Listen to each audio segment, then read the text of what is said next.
Сәлем достар, сіздермен әдеттегідей әсем. Бүгін осындай әдемі келін шайына арналған банба-нерки жасап үйренеміз. Бұл банба-неркиді менің тегін телеграм каналымнан алсаңыз болады, дәл осы түрін.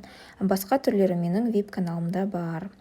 Осылай банба-неркиді сызықтарымен қиып шығамыз, және двухсторонний скотч екі шетінде және де бас жағына дыроколмен тесеміз. Бізге керек заттар двухсторонний скотч, қайшы және дырокол.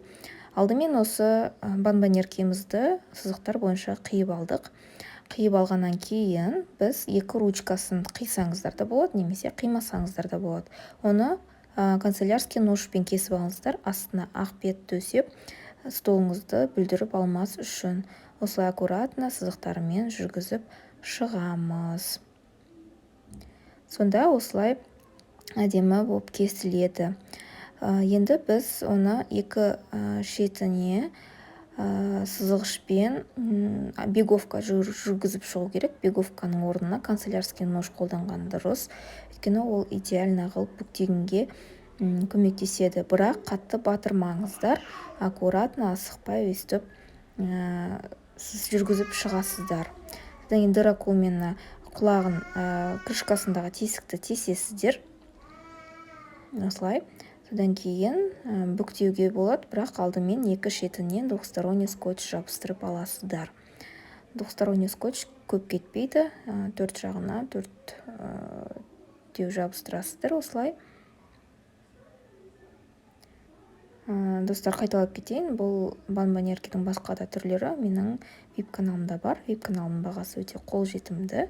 Ешкімнің қалтасын қақпайды. Ол вип каналда баннерлерде, басқа да праздниктерге арналған шаблондардың түрлері өте көп.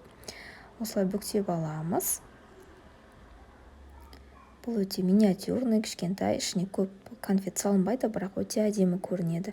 Келін шайына, қоныс тойға және де басқа да шараларға, даже үйлену тойға да қойғанға болады деп ойлаймын, өйткені ерекше болып көрінеді. Басқа банба-неркилерден шыпысты, мына уже новый дизайн, новый идея дегендей. Осылай бәрін жабыстырып қойып аламыз. Және басқа да түрлері, және қоныс тойға, свадьбаға арналған жазусыз, надписьсіз барлығы менің вип каналымда бар. Және де бізге осындай ленточка керек болады. Ленточканы осылай бүгіп алыңыздар. Бүгсеңіздер шет жағы ыдырап кетпейді. Тесігіне өткізіп байлап аламыз.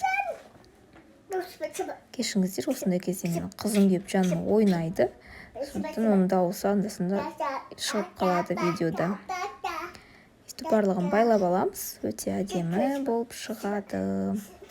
Назарларыңызға рахмет. Сіздермен бірге әсем.